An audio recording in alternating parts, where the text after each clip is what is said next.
আল্লাহর হাবিব সাল্লাল্লাহু আলাইহি সাল্লামের নবুয়তি জিন্দেগিতে এত বিব্রতকর পরিস্থিতিতে তিনি কখনো পড়েন নাই।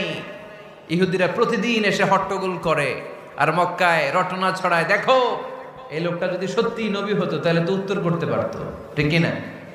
যেহেতু উত্তর করতে পারে না, আসলে সে আসল নবী নয়, সে ভণ্ড নবী, মিথ্যা নবী। পড়েন না আউযুবিল্লাহ।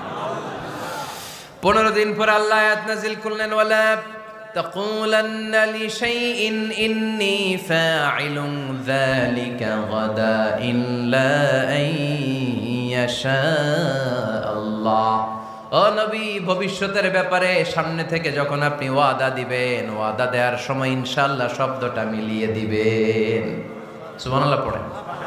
আল্লাহর হাবিব সাল্লাল্লাহু আলাইহি সাল্লামকে শিখানোর মধ্য দিয়ে গোটা উম্মাহকে আল্লাহ শিখাই দিলেন যে ভবিষ্যতের কমিটমেন্ট যখন দিব, প্রমিস যখন দিব, প্রমিস দেওয়ার সময় কি বলবো?